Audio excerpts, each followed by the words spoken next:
She missed the first train to the blind date, but caught the love of her life. Hello everyone. Before we begin today's story, I have a small favor to ask. Please hit subscribe and turn on the notification bell so you never miss our channel's new videos. It is quick, free, and the best way to support us in bringing you more dramatic stories. Your support truly means the world to us. Where are you watching from? Drop your city or country in the comments below. Thank you very much. Now, let us get back to our main character. The morning New York air was sharp, filled with drizzle and impatience. The train platform glistened under the fluorescent lights, slick from the early rain. A young woman in a wrinkled second-hand dress ran through the crowd, clutching a small sketchbook to her chest. That was Emma Brooks, 27, waitress by day, dreamer by night. She had promised her best friend Jenny she would go on this blind date, her first in 2 years. But now, heels slipping on the wet tiles, hair sticking to her cheeks, she watched helplessly as the doors slid shut in front of her face. The subway lurched forward with a metallic groan, leaving her in a gust of wind and disappointment. Emma sighed. Perfect. Late for a blind date with a stranger I do not even want to meet. A voice beside her replied, calm but amused. Maybe being late is just fate's way of giving you a better story. She turned. A man sat on the bench, impeccably dressed in a dark gray suit, reading glasses perched low on his nose. He was holding a paper cup of coffee, but no umbrella, his sleeves slightly damp. Something about him felt out of place, too polished for the early morning chaos. Emma blinked, flustered. Do you always talk to strangers who miss their trains? He smiled faintly. Only the ones who look like they could use a do-over. There was a spark in the air, the kind that made time hesitate. Emma let out a half laugh, brushing a strand of wet hair from her face. You sound like one of those motivational posters at the gym. Maybe, he said, eyes flicking to her sketchbook. But I think artists believe in second chances more than anyone. His gaze lingered on the smudged charcoal lines visible through the paper. Drawings of faces, strangers, commuters, moments. She hesitated, instinctively pulling it closer. Just sketches. Helps me stay sane between rent and reality.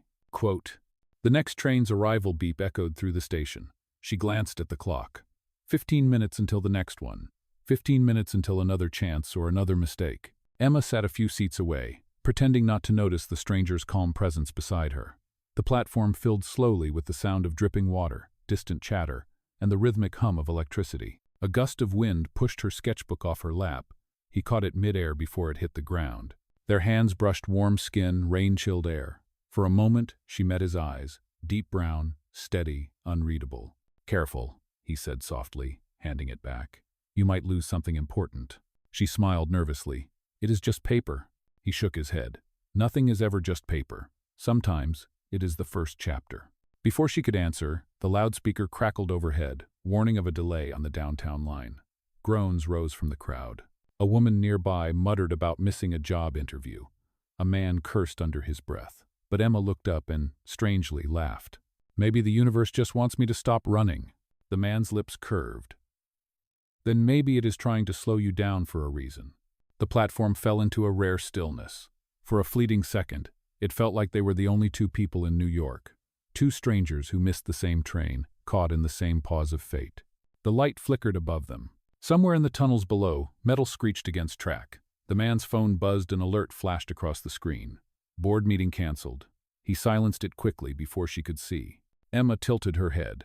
Everything okay? He nodded, slipping the phone back into his pocket. Yes, just a reminder that sometimes plans change. She smiled faintly. You and fate would get along perfectly. The next train's headlights glowed at the end of the tunnel. Emma gathered her things, checking her phone. A message from Jenny. Remember, his name is Kevin. Table 12. Do not be late again. The man noticed her anxious expression. Big day? She nodded. Blind date. Probably a disaster waiting to happen. He chuckled. Or maybe your second train. The brakes screeched. The doors slid open. She stepped inside, then looked back.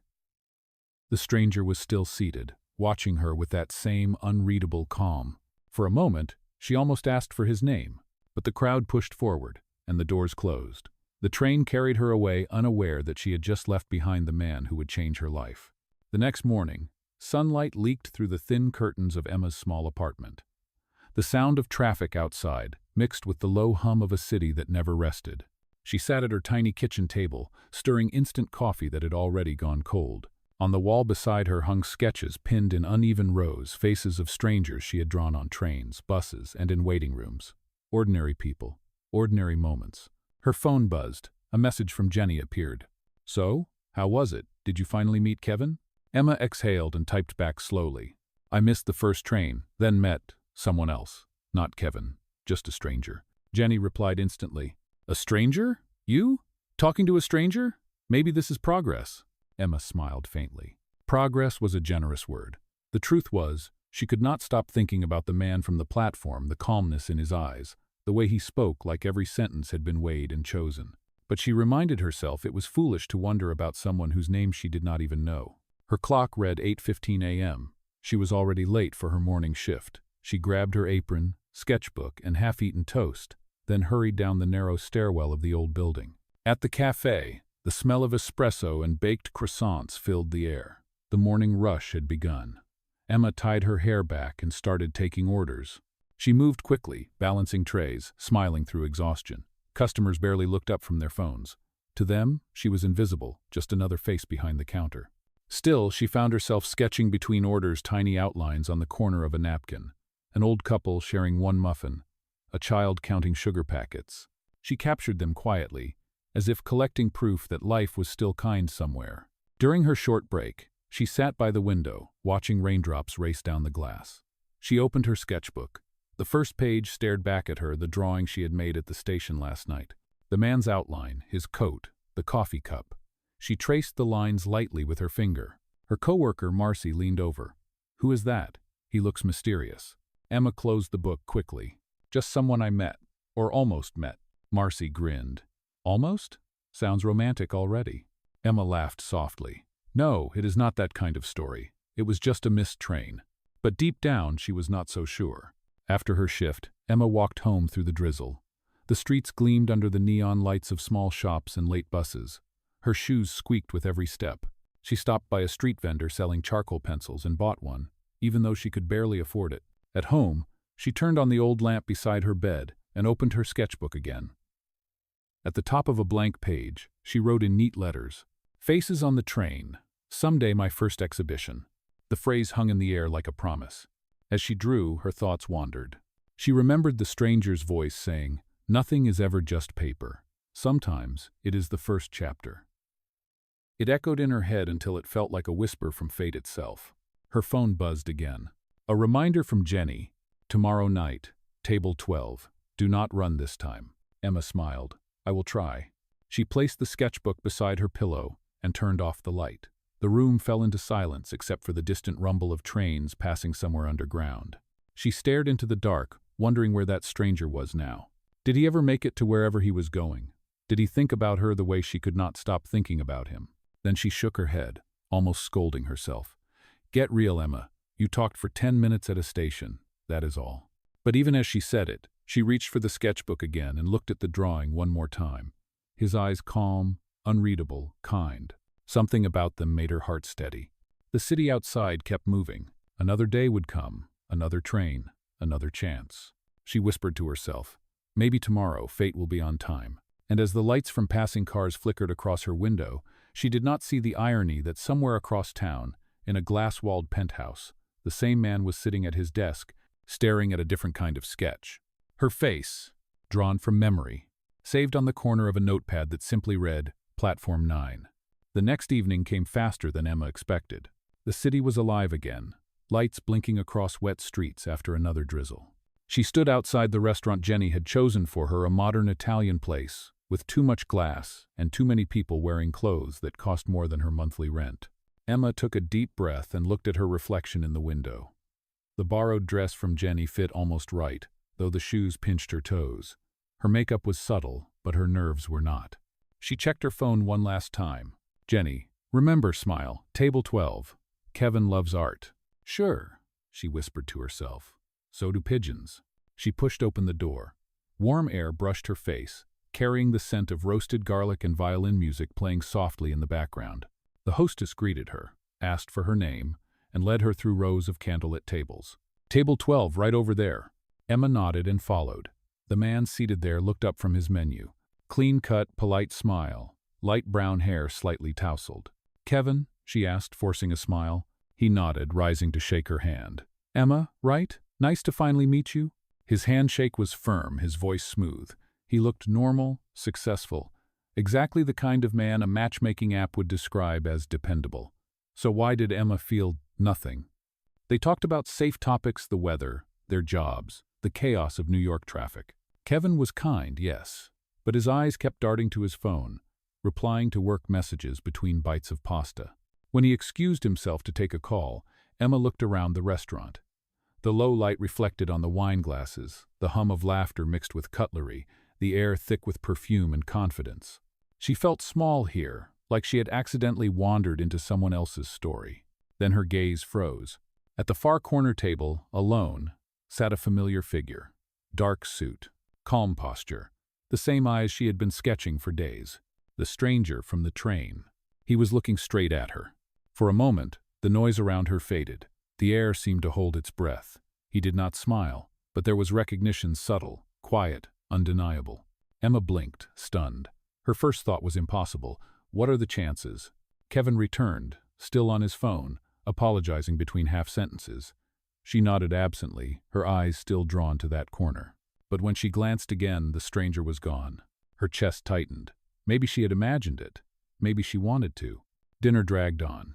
Kevin spoke about business trips and gym routines. She laughed politely, but her heart was somewhere else on a rainy platform, hearing the words, "Nothing is ever just paper." When the check came, Kevin smiled. "Maybe we can do this again?" Emma hesitated, then said softly, "Maybe." Outside, the night was cool and fragrant with rain-soaked pavement. She pulled her coat tighter and started walking toward the subway station. Her reflection followed her in the puddles, tired and thoughtful. At the platform, she sat on a bench, opened her sketchbook, and began to draw. Her hand moved almost by memory, the curve of his jaw, the tilt of his eyes, the calm in his expression. She signed it at the bottom. The man who missed the train. The sound of a train approaching echoed through the tunnel. She closed the book, clutching it to her chest as the rush of air swept past her. She smiled faintly. "You again," she whispered to no one. And for the first time that day, she laughed, not the polite laugh she had given Kevin, but a real, unguarded one. Because somehow, deep inside, she knew the story was not over. The universe did not bring people back by accident. The train doors opened, and as she stepped inside, she whispered, "Maybe next time, fate will not be late." Yet, have you ever met someone once and felt like the story should have continued, even if it did not? Do you believe destiny gives second chances, or do we have to chase them ourselves? Tell us in the comments below. The following morning, sunlight stretched across the city, soft and uncertain. Emma woke up late, tangled in her sheets, replaying last night in her head. The dinner with Kevin had been fine, pleasant, polite, predictable. But her mind kept circling back to the man she thought she saw across the restaurant. The man from the train. The one whose eyes seemed to know her already. She rubbed her temples. "Get it together, Emma," she murmured. "You do not even know if he was real." Still, she opened her sketchbook and looked at the last drawing she had made on the subway. The page seemed to hum with unfinished meaning. At the cafe, her shift dragged on. The smell of espresso and cinnamon clung to her apron. Customers came and went, their voices blurring into background noise. Around noon, the bell above the door chimed again, but this time Emma froze. Standing there, shaking the rain from his coat, was him, the stranger. Her breath caught before she could even think of what to say. He stepped up to the counter, eyes calm as ever. "One black coffee, please." Her voice almost failed her. "You again?" He looked at her, a faint smile curving his lips. "You say that like it is a bad thing." Quote. Emma's hands fumbled with the cup. "I thought I saw you last night, at Lorenzo's. Were you there?" He nodded slowly. "I was, but you seemed busy." She swallowed. "You could have said hello." "I could have," he replied, watching her carefully, "but I was not sure if you would want me to." Their eyes met, steady, curious, unspoken things flickering in the silence between them. The world outside blurred into rain-streaked glass. Marcy, her co-worker, leaned from the back counter, whispering, "Emma, that man looks like he walked out of one of your sketches." Emma shot her a look, trying not to smile. "Marcy." The man extended his hand. "Daniel." "Emma," she said, shaking it. His hand was warm, his grip confident but gentle. "Well, Emma," he said, I hope the trains are being kinder to you these days." She laughed, the sound catching her off guard. "Barely. They still like to run on their own schedule." Quote, "Maybe that is not always a bad thing," he said. "Sometimes being late makes all the difference." Her heart skipped a beat at the echo of their first meeting. He glanced at the small sketch pinned behind the counter, one of her quick doodles taped to the espresso machine. "Is that yours?" he asked. Embarrassed, she nodded. "Just something to make the wall less boring." "It does more than that," Daniel said softly. "It makes this place feel alive." Quote, a customer coughed impatiently behind him, and he stepped aside, sliding a crisp bill into the tip jar before taking his coffee. "Maybe I will see you again," he said. "Maybe," she replied, trying to sound casual. He left, and the bell chimed again. Emma stood frozen, the noise of the cafe fading into a muffled hum. She picked up the tip jar and stared at the bill inside. It was a $100 note. Marcy's jaw dropped. "Is that for real? Who tips like that?"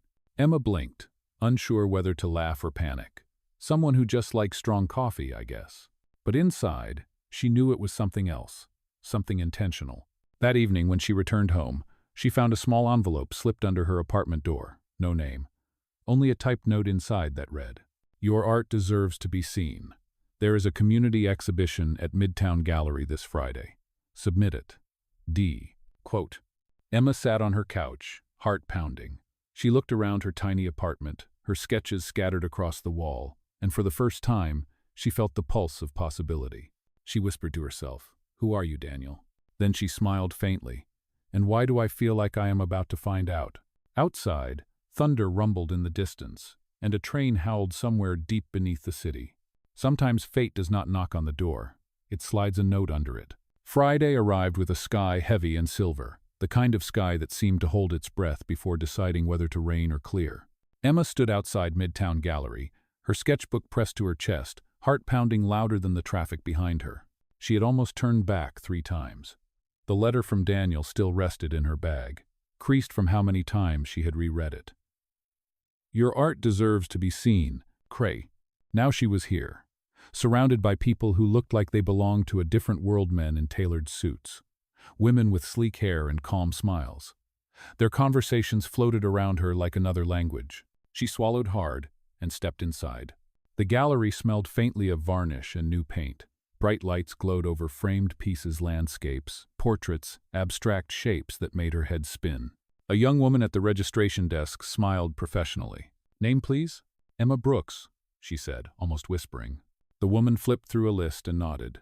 "You are on the showcase wall, 3rd panel on the left." Emma blinked. I am what?" "Your work was submitted earlier this week," the woman said casually. "A man named Daniel Carter delivered it personally." Her breath caught. "He did what?" The woman smiled again. "You should be proud. It is already getting attention." Emma's legs felt unsteady as she walked through the crowd. When she reached the 3rd panel, she froze. There it was. Her sketch, "The Man Who Missed the Train." Framed, centered, lit by a single spotlight. The charcoal lines looked alive under the glow, the reflection of her own memory staring back at her. She felt her throat tighten. He had done this. He had chosen her drawing, her story, and placed it in front of people who would have never noticed her otherwise. "Impressive work," a voice said behind her. She turned, expecting a stranger. Instead, it was him. Daniel stood a few steps away, hands in his pockets, looking impossibly calm. His tie was slightly loosened, his hair swept back, but his eyes, those steady, unreadable eyes, watched her with quiet warmth. "You should have told me," she said softly. He tilted his head. "Would you have come, if I did?" She opened her mouth, but no sound came out. The truth was, she might not have. She would have found an excuse, something about rent or time or not being good enough. Daniel looked at her drawing again. "You see the world differently, Emma. You find stories where most people just see faces." Her voice trembled. "Why are you doing this?" "Because I believe in what you create," he said simply. "And because sometimes the world needs to see kindness through someone else's eyes." She swallowed the lump in her throat. "You talk like you have all the answers." He smiled faintly. "No. I just remember what it feels like to start with nothing and wish someone would notice." Emma stared at him, realization dawning slowly. "You said that like you have been there." Daniel hesitated. "Maybe I have." Before she could ask more, a small group approached, admiring her sketch. One woman whispered, "There is something haunting about it, like he is waiting for something or someone." Daniel looked at Emma and said quietly, "Maybe he was." Her heart skipped. "You mean you?" He met her gaze. "Maybe both of us." The lights flickered slightly as rain began tapping against the gallery windows. People murmured about the weather, but Emma barely heard them. In that moment, the noise faded, the air stilled, and the world narrowed to two people standing in front of a single drawing, two lives connected by one missed train. Daniel took a slow breath. "Can I take you to dinner? No phones, no blind dates, no pretending, just us." Quote, Emma hesitated for a heartbeat that felt like forever. Then she smiled. "Only if you let me pay for the coffee next time." He chuckled. "Deal." As they left the gallery together, the rain fell harder, pooling on the sidewalk. Daniel held his jacket over her head, and she laughed, her voice echoing through the night. It was strange, she thought. The train she missed had brought her here to this rain, this man, this impossible coincidence that felt a lot like fate. Because sometimes, the wrong train takes you exactly where you are meant to go. Dinner with Daniel felt different from anything Emma had ever known. The restaurant was quiet, almost hidden from the street, lit by warm lamps that glowed like fireflies against the rain-streaked windows. It was the kind of place she would normally pass without ever daring to step inside. But Daniel held the door open as if he had brought her somewhere that already belonged to her. They sat by the window, the sound of the rain soft in the background. For a few moments, neither of them spoke. The silence between them was not awkward.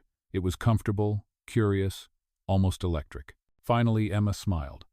"So, Mr. Daniel Carter, mysterious man who somehow knows how to get my art into a gallery, what exactly do you do?"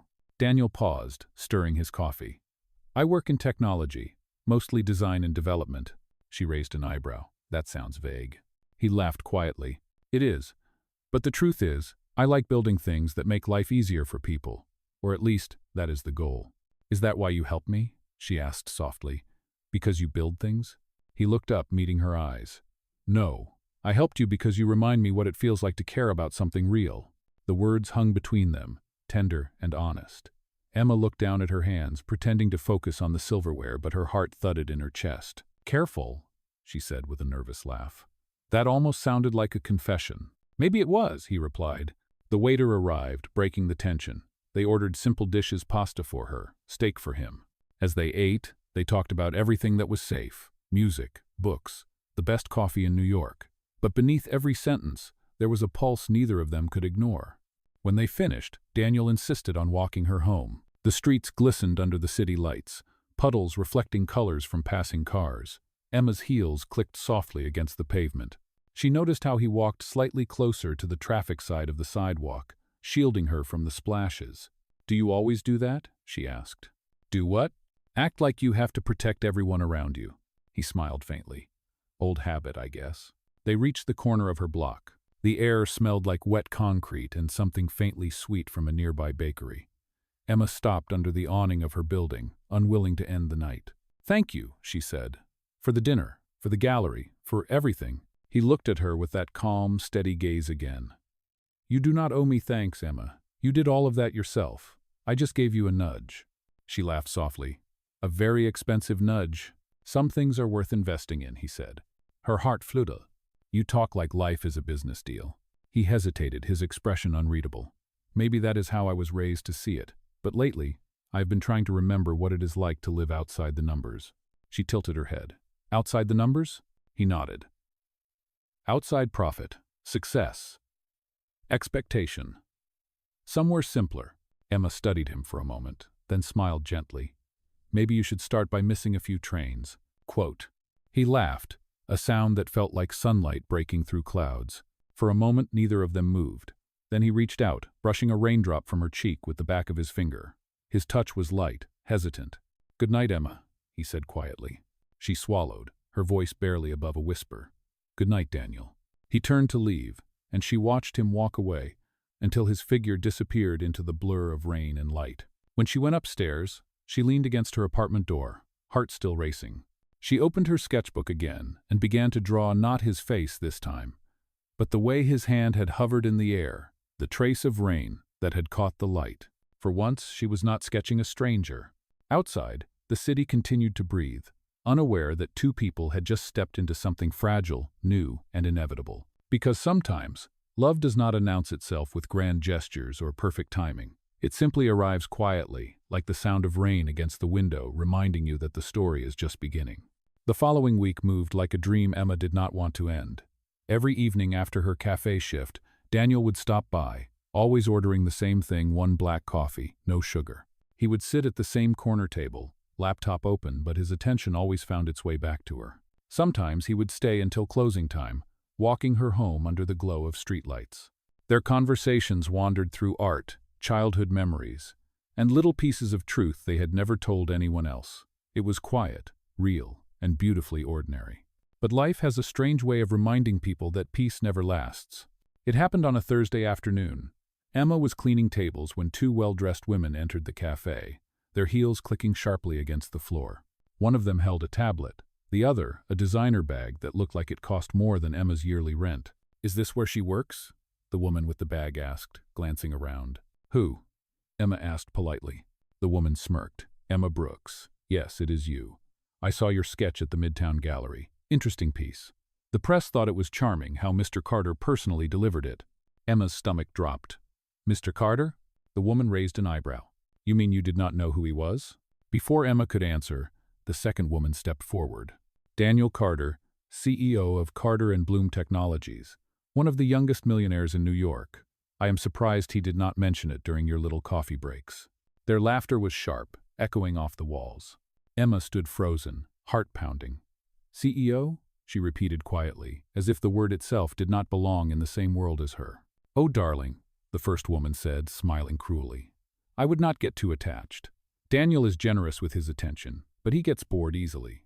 Everyone in his circle knows that." They left as abruptly as they had come, leaving behind the faint scent of expensive perfume and something colder humiliation.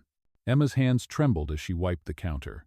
The entire cafe seemed to tilt. Daniel's laughter, his words, the way he had said, "I work in technology," it all replayed in her mind like fragments of a lie. That evening, when Daniel came in, she did not greet him. He noticed instantly. "Emma, what is wrong?" She looked up from the espresso machine, her voice shaking. "Why did you not tell me who you are?" He froze.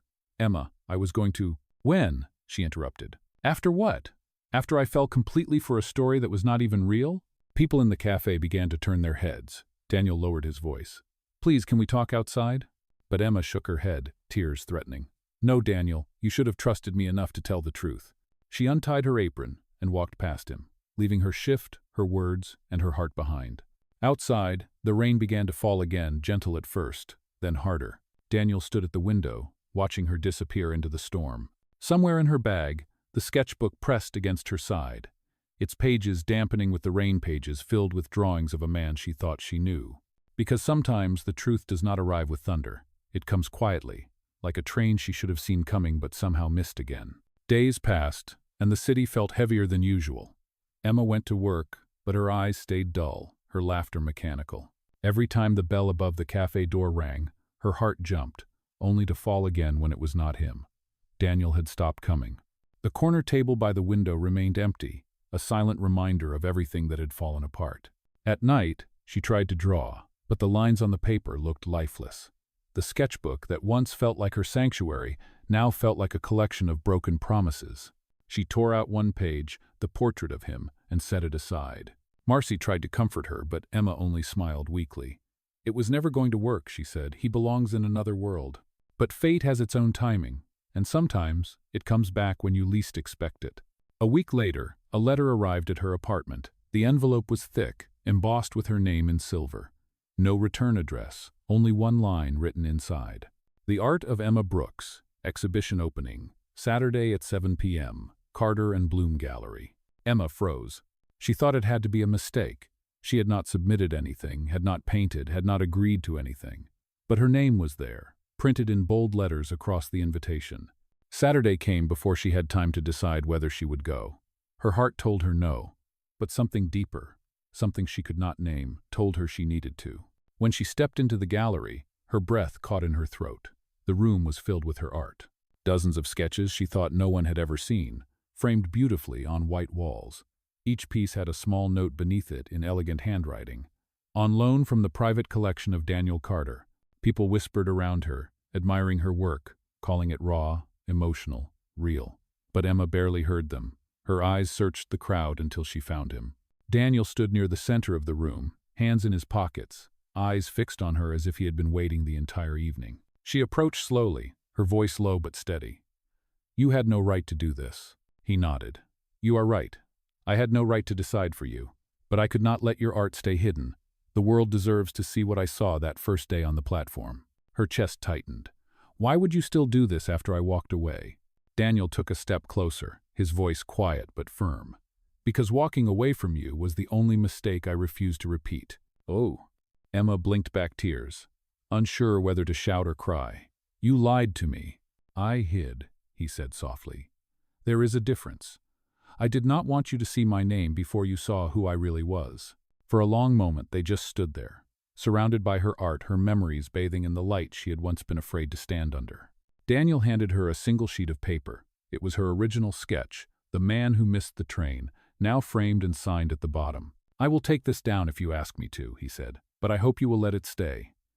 Because it is not just about me. It is about you, about believing in something even when it feels impossible." Emma looked around, at her art, at him, at the people who were seeing her for the first time. Slowly she nodded. "Then let it stay," she whispered. And for the first time in weeks, she smiled, not the smile of politeness, but of forgiveness. Sometimes love does not come back to apologize. It comes back to make things right. A year passed, yet Emma could still remember that night at the gallery as clearly as if it had happened yesterday. What began with anger and disbelief had ended with forgiveness and quiet understanding. Her art had taken flight in ways she never expected: local features, online showcases, and commissions that helped her leave the cafe job behind. But what truly changed her life was not the fame or the money. It was the calm voice that had once said, "Maybe being late is just fate's way of giving you a better story." The story had come full circle. On a crisp autumn afternoon, the Midtown station buzzed with familiar noise announcements echoing through the tunnels, footsteps, the metallic hum of trains pulling in and out. Emma stood on the same platform where everything had started, sketchbook in her hands. Her hair was longer now, her confidence steady. Behind her, a warm voice said, "You still draw strangers." She turned and smiled. Daniel stood there, holding 2 cups of coffee, his coat dusted with sunlight. "Some habits never change," she said. He handed her 1 cup. "Neither do trains. They still run late." She laughed, shaking her head. Maybe that is how they give people second chances. They sat on the same bench where they had first spoken a year ago. For a while, they said nothing, just watched the trains come and go, the city living around them. Emma flipped open her sketchbook to a fresh page. "What are you drawing this time?" he asked. "Us," she said, "but not the way we were, the way we are now." He leaned closer, pretending to peek, and she swatted him playfully. "No spoilers." Quote. When she finished, she showed him the drawing, the 2 of them sitting side by side on the platform, a train in the distance, sunlight breaking through clouds. At the bottom, she wrote the same words she had whispered the first day they met. "Maybe it was not our train." Daniel looked at the page, his expression softening. He reached into his coat pocket and pulled out a small velvet box. "Emma," he said quietly, "I missed a lot of things before you. Meetings, flights, deadlines. But missing that first train was the only thing that ever felt right." She froze, heart fluttering as he opened the box. Inside was a simple silver ring, elegant and timeless. "Will you let me keep missing trains with you for the rest of my life?" he asked. Her eyes filled with tears and she nodded. "Yes, as long as we are on the same platform." Daniel slipped the ring on her finger. Around them, the next train roared into the station, wind brushing her hair and his coat. As the doors opened, they stood together, hand in hand. Neither stepped inside. They just watched the train pull away, smiling. Because sometimes love does not mean catching the right train. It means standing still long enough to realize you were never late for the life meant for you. Do you believe in destiny, or do you think we make our own timing? Tell us in the comments below. Thank you for watching, and remember, sometimes missing the train is exactly how the story begins.